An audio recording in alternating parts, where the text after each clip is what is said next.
Olá, seja bem-vindo e seja bem-vinda mais uma vez. Hoje eu vou responder, como de costume, algumas perguntas relacionadas ao câncer de próstata enviadas para o nosso canal do YouTube.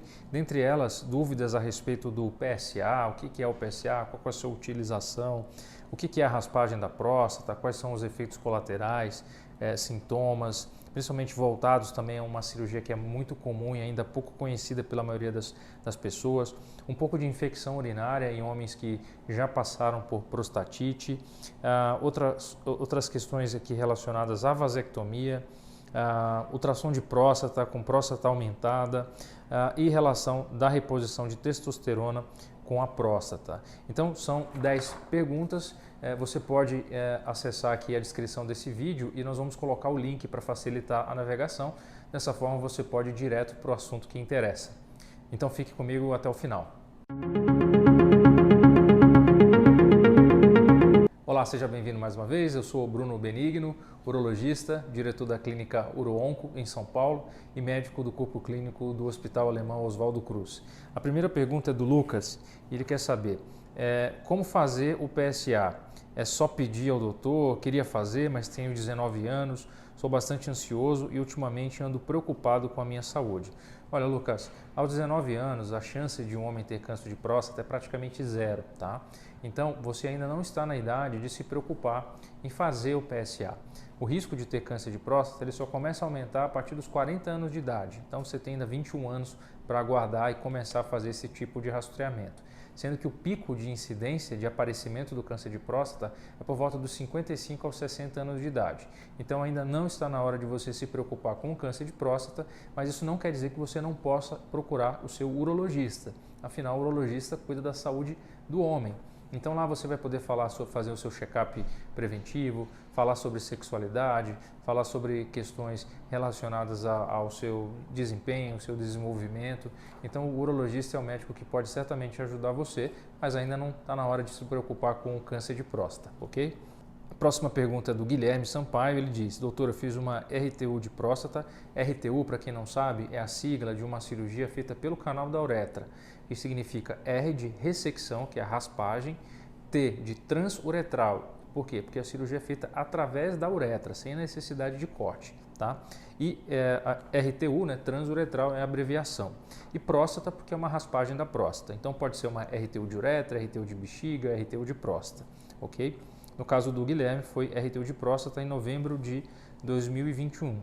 E até hoje, para urinar, continua pingando. É normal? Não, Guilherme, não é normal. Então, se você continua perdendo gotas de urina depois da micção, primeiramente tem que investigar se você não tem uma infecção urinária, né?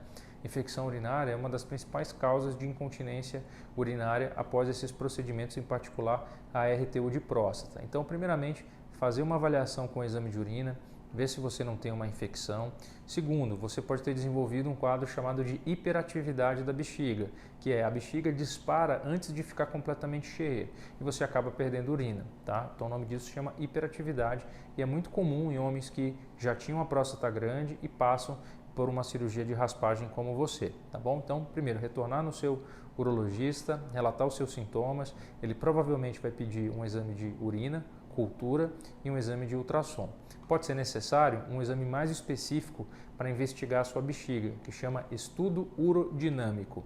É como se fosse um eletrocardiograma da bexiga e ele diz para o seu médico se ela está funcionando ou não de forma inadequada, tá bom? Bom, terceira pergunta, Renata Farias.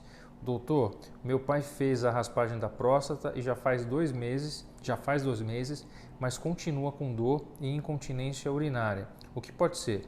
Olha, Renata, sua pergunta é muito parecida com a pergunta do Guilherme, né? Então, a primeira hipótese é que todo urologista vai pensar numa infecção urinária e a segunda hipótese é uma hiperatividade da bexiga. Eu vou gravar um vídeo, como nós tivemos 2 perguntas sobre o mesmo tema, eu vou gravar um vídeo explicando quais são os riscos que podem ocorrer depois de uma cirurgia de raspagem da próstata, tá bom? Já está anotado aqui. Quarta pergunta é da Larissa. A próstata, quando há infecção de urina, significa que é hora de operar? Isso está acontecendo com meu pai e estou preocupada. Pode indicar câncer? Então vamos lá. Larissa, existem algumas indicações que um homem com a próstata aumentada, ele precisa fazer uma cirurgia. A primeira delas é o que você colocou, infecção urinária de repetição. Então nós tratamos a infecção urinária de repetição e depois o homem pode fazer a raspagem.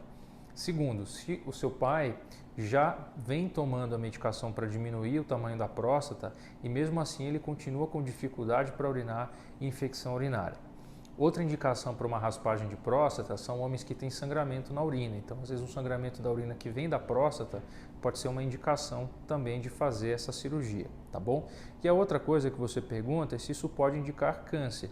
Felizmente, não, tá? A maioria dos homens que têm próstata aumentada não tem câncer de próstata. E os que têm as duas doenças, próstata aumentada e câncer de próstata, na maioria das vezes o câncer não causa nenhum sintoma. Então, o câncer de próstata é uma doença que é totalmente assintomática. E é por isso que nós temos que rastrear ativamente, fazendo o toque retal e fazendo o PSA.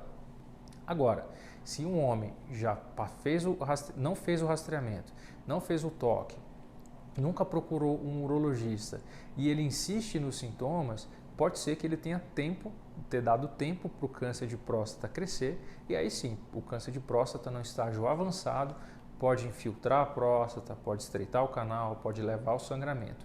Mas esses casos são muito raros, tá? Então, a regra é que a maioria dos homens com câncer de próstata não tem sintoma relacionado à doença, ao câncer, e sim a um simples aumento da próstata. Tá? Eu espero ter respondido a sua pergunta e deixando claro que todo homem tem risco de ter câncer de próstata, né? Não existe risco zero. E também, quanto mais idoso é o homem, quanto mais esse homem vive, o risco de manifestar o câncer de próstata só aumenta, né? Boa parte dos homens de 80, 90 anos de idade, eles já têm algum foco de câncer de próstata. Agora, o problema é quando a doença aparece numa idade mais jovem, aos 50, aos 60 anos de idade. Ok? Então, melhoras aí para o seu pai, Larissa. Quinta pergunta. O José Luiz Francisco, ele pergunta: olá doutor, eu tenho uma próstata grande e o xixi sai às vezes pingando. Minha idade é 63 anos, qual o tratamento melhor? É normal? Finasterida, posso tomar? Então, Francisco, José Luiz, você tem 63 anos, sua próstata é grande. Basicamente, a principal estratégia de tratamento para homens com próstata grande é a utilização de duas medicações. Uma chama tansulosina, que é um remédio que ajuda a relaxar o esfíncter, o canal, não o esfíncter, o canal uretral que passa dentro da próstata. Isso melhora em torno de 30% o fluxo urinário. E a associação com uma outra medicação que você já citou aqui, que é a dutasterida ou a finasterida, que ajuda a diminuir em torno de 20 a 40% o volume da próstata. Com essas duas estratégias, 60% dos homens têm um bom fluxo urinário tomando o remédio. Acontece que os outros 40%, em algum momento, o remédio para de fazer efeito e eles vão acabar precisando passar por uma cirurgia, certo? Então, essa é a primeira estratégia. Então, sim, você pode tomar essa medicação, claro, desde que você passe por uma indicação, uma avaliação do seu urologista. O urologista tem que fazer o exame do PSA, tem que fazer o toque, ele tem que ter certeza de que você não tem nenhum foco de câncer de próstata. Preenchido todos esses critérios, sim, provavelmente ele passará essas medicações para você, tá bom? Próxima pergunta do Moraes. Fiz uma ultrassonografia da próstata e a mesma indicou que está crescida e inflamada. Eu também sinto dores musculares e a medicação não fez efeito. O que fazer? Bom, Moraes, primeira coisa, você provavelmente tem a próstata aumentada, que é a hiperplasia benigna da próstata. Primeira coisa, procurar o seu urologista. Você vai contar todos os seus sintomas, inclusive se tem incontinência urinária, se você acorda muitas vezes à noite para urinar, se você sente que a sua bexiga não esvazia por completo, se tem urgência para urinar, que é ter que sair correndo para ir no banheiro, incontinência, se você tem infecção urinária de repetição. Então, é preciso montar um quebra-cabeça do seu quadro clínico, fazer um exame de toque retal, pedir um ultrassom que você já fez aqui, né? Já disse que a próstata... Não, você tem 63 anos, tá? Só disse que a próstata é grande. Então é preciso calcular o tamanho da sua próstata. Com base na intensidade dos seus sintomas e no tamanho da sua próstata, o urologista vai propor para você o melhor tratamento, que pode ser uma simples mudança no estilo de vida, mais atividade física, ou associar a utilização de medicações, que eu comentei na pergunta passada. Em alguns casos pode ser necessário uma cirurgia para diminuir o tamanho da próstata, né? E aí tem cirurgias que são feitas pelo canal e cirurgias que são feitas pelo abdômen. Mais recentemente eu publiquei alguns vídeos aqui no canal falando inclusive de uma técnica nova chamada Green Laser, que é uma vaporização da próstata, que favorece uma recuperação melhor para os homens que submetem-se a esse método, ok? Sétima pergunta, do Celso, de Paula. A vasectomia pode afetar a próstata? Não, Celso, a vasectomia não afeta a próstata.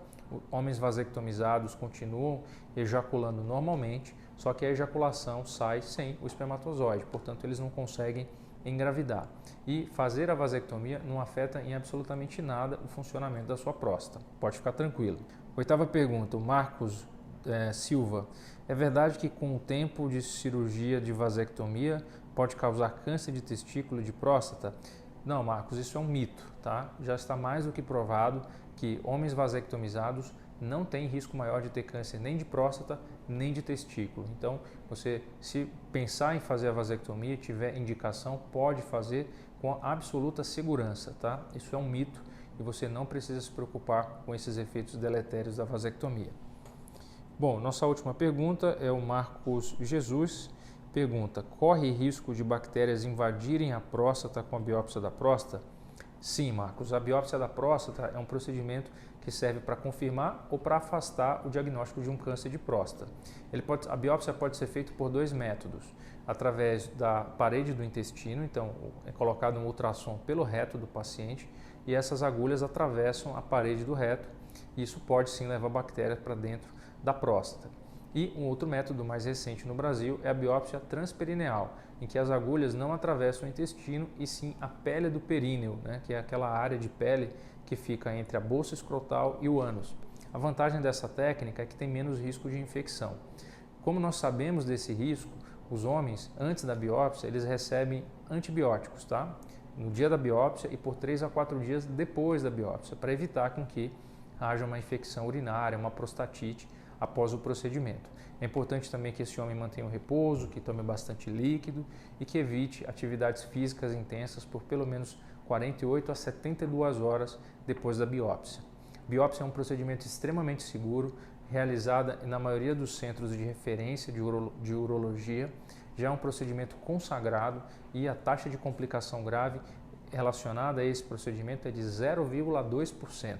Então, uma pequeníssima parcela dos homens podem ter alguma complicação muito severa depois de uma biópsia de próstata. Bom, nosso vídeo aqui, para não ficar muito longo, eu deixo o meu agradecimento e minha disponibilidade de responder e compilar mais perguntas que você tem mandado aqui. Eu agradeço porque isso realmente guia aqui as nossas respostas, baseado no interesse das pessoas que nos procuram. Então é um grande prazer separar um pouquinho do nosso tempo aqui de atendimento para abrir a câmera e responder a sua pergunta. Conte comigo, com a minha equipe, mais uma vez e aguardo você até a próxima. E não se esqueça, se esse conteúdo foi útil, dê o like aqui no botão, que isso é uma ação muito simples, mas que ajuda o conteúdo a chegar a mais pessoas e considere se inscrever aqui no nosso canal. Nós fazemos esse conteúdo com muito carinho. Então, muito obrigado e até a próxima.